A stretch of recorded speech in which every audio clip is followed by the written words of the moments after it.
नाम के एक गांव में किशन नाम का एक गरीब कुम्हार रहता था। किशन के परिवार में कोई नहीं था। सभी दुखों को साथ लेकर वो अपना जीवन जी रहा था। बर्तन ले लो, बर्तन ले लो, मिट्टी के बने हुए मजबूत बर्तन ले लो। घड़ा, मटका, सुराही, मिट्टी के बने चूल्हे ले लो। तभी वहाँ पर बाजार का दूसरा कुम्हार आता है। अरे ओ भाई किशन, अरे आराम से भाई, कितनी आवाज लगाएगा? ऐसे बर्तन बिकने लगे तो फिर तो क्या ही है। अरे मैंने तुझे कितनी बार कहा है कि तेरे बर्तन कोई नहीं लेगा, फिर भी तू मुंह उठा के हर रोज बाजार में काहे चला आता है भाई? तू जरा देख तो इधर, मैंने इतनी देर में कितने सारे बर्तन बेच दिए और तू है कि अभी तक बर्तन ले लो, बर्तन ले लो आवाज लगा रहा है।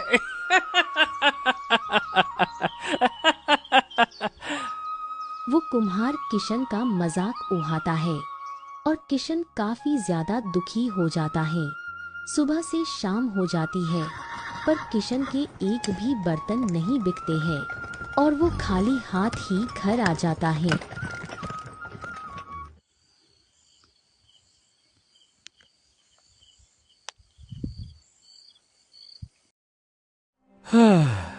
हे भगवान, आज भी खाली हाथ घर आना पड़ रहा है। इतनी मेहनत करने के बावजूद भी मुझे भूखा ही सोना पड़ता है। न जाने कब मेरी भी किस्मत बदलेगी और मैं भी अमीर बनूंगा। अरे पता नहीं कौन सी गलती की है कि भगवान मुझे ऐसी सजा दे रहे हो। चलो भूखा ही सो जाता हूँ और क्या करूँ। इतना कहकर किशन भूखे पेट ही सो जाता है। अगली सुबह फिर से वो अपने मिट्टी के बने बर्तन को लेकर बाजार में आ जाता है और हर दिन की तरह ग्राहक को बुलाने लगता है। ले लो भैया ले लो, मिट्टी के बने बर्तन ले लो, ताजे ताजे मिट्टी के मजबूत बर्तन ले लो। बढ़िया मजबूत एकदम टिकाऊ है। अरे आज तो ले लो भाभी। अरे दीदी आपको दिखा दूं क्या? बहुत अच्छे हैं। बहन जी देख तो लो कम से कम। ले लो ले लो ले लो, मजबूत टिकाऊ बर्तन ले लो। तभी गांव के कुछ लोग वहां आ जाते हैं। अरे मनहूस कुम्हार कहीं के, फूटी किस्मत वाले, अबे तुझसे कोई बात करने तक को राजी नहीं है, फिर तेरे से कोई बर्तन क्यों ही खरीदेगा? अरे मगर क्यों? कोई मुझसे बात क्यों नहीं करता? अरे भैया, बात इसलिए नहीं करता काहे कि तू मनहूस है, मनहूस। इसीलिए ना तो कोई तुझसे बात करता है और ना ही कोई तुझसे बर्तन लेता है, समझा? और नहीं तो क्या। अरे भाई, तुझसे बर्तन लेके हमें अपने घर में मुसीबत खड़ी करनी है क्या? अरे तू भी मनहूस है और तेरे ये बर्तन भी मनहूस ही है। मनहूस कहीं का ससुरा। गांव वालों की ऐसी बात सुनकर किशन अंदर ही अंदर टूट जाता है। हाँ, अरे मैं मनहूस नहीं हूँ। आप लोग मुझे ऐसे ताने क्यों दे रहे हैं? चलो फिर भी मैंने मान लिया कि मैं मनहूस हूँ, लेकिन मेरे बर्तन तो मनहूस नहीं हो सकते ना। आप लोग उसे तो खरीद सकते हो ना, उसमें क्या दिक्कत है?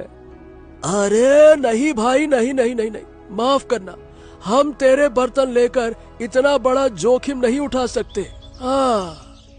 तभी वहाँ से गांव का मुखिया गुजर रहा था और किशन की दुकान पर लोगों की भीड़ देखकर वहाँ पर जाता है।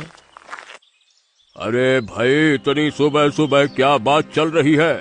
अचानक से सब लोग यहाँ पे क्यों इकट्ठा हो रखे हैं? क्या बात है? अरे बात ये है मुखिया जी कि हम तो किशन को कह रहे थे कि तू अपना ये बोरिया बिस्तरा अपने ये मनहूस बर्तन समेट कर चला जा। तेरे बर्तन कोई नहीं लेगा क्योंकि तू है मनहूस और तेरे बर्तन भी है महामनहूस। अरे आप लोग ऐसी बातें मत करिए।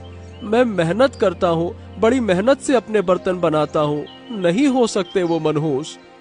अच्छा, अगर ऐसी बात है तो मैं किशन के बर्तन खरीद कर देखना चाहता हूँ कि आखिरकार मेरे साथ क्या होता है।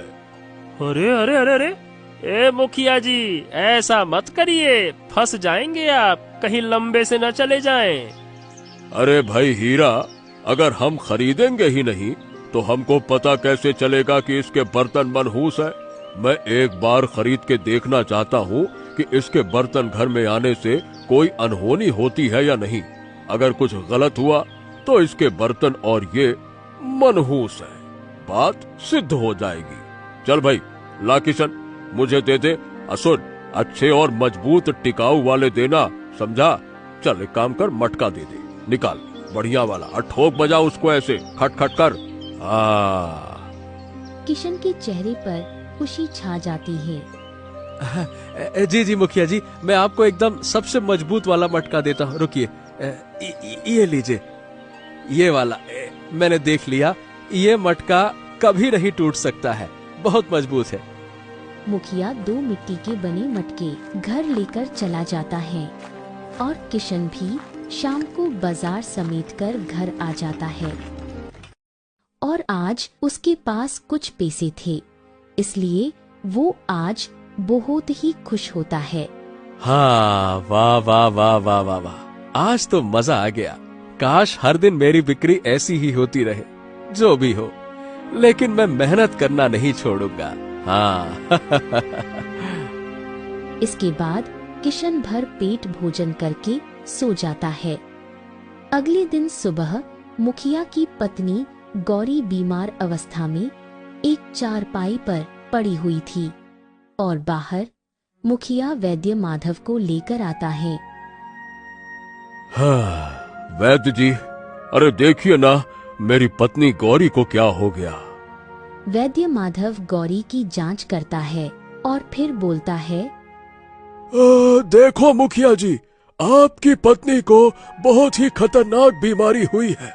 इस बीमारी से निकलना बहुत मुश्किल है। ये बात सुनकर मुखिया और गौरी चौंक जाते हैं। क्या? अरे ये आप क्या कह रहे हैं वैद्य जी? अरे आपके पास कोई तो इलाज होगा ना।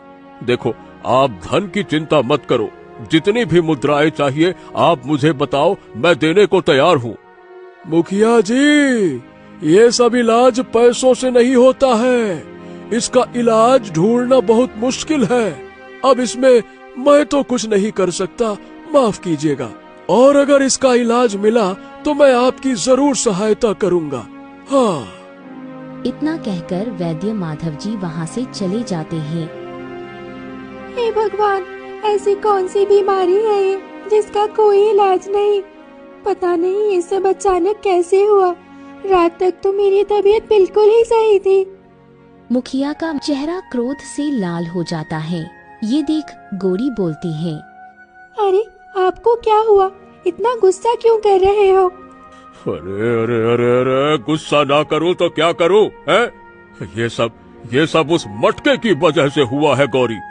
मैंने किशन से मटके खरीदे और कल ही उसे लेकर आया और इसी की वजह से तुम बीमार हो गई। ना, क्या कहूँ, गांव वाले सही कहते थे।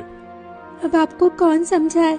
मैंने तो कल ही आपको मना किया था कि ये मटके उसे वापस दे दो, वरना घर में कोई न कोई अनहोनी जरूर होगी। देख लो, अब आपकी गलती की सजा मुझे मिल रही है। अरे आपको पता नहीं है क्या, वो मनहूस है, उसके बर्तन पूरे गांव में कोई नहीं लेता, तो आपने क्यों लिए? अरे तो मैं तो सिर्फ ये देखना चाहता था कि ये सब कुछ सच होता है या झूठ मूठ का नाटक है या फालतू अफवाहें हैं। अरे मुझे क्या पता था कि मैं फंस जाऊंगा। हाँ तो देख लिया, अब क्या जरूरत थी देखने की? अरे अब खड़े खड़े मेरा मुंह क्या देख रहे हो? जाओ और ये मटके कहीं फेंक दो। हाँ, बिल्कुल सही कहा गौरी, मैं ये मटकों को घर से बाहर फेंक दूंगा। और मैं अभी इसी वक्त जा रहा हूँ गांव में और उस किशन की खबर लेता हूँ और सभी गांव वालों को इकट्ठा करता हूँ। उसने मेरा घर तबाह करने की कोशिश की ना। रुक जाओ। हाँ जाओ और उस मनहूस को सबक सिखाओ, आखिर उसकी वजह से आज मेरा ये हाल है। सबसे पहले तो मुखिया दोनों मटकों को उठाता है और घर से दूर जाकर फेंक देता है और गुस्से से गांव की बाजार में जाता है जहां किशन अपनी बाजार लगाता था। मुखिया को क्रोध में देख किशन ने हिचकिचाते हुए पूछा, राम राम मुखिया जी।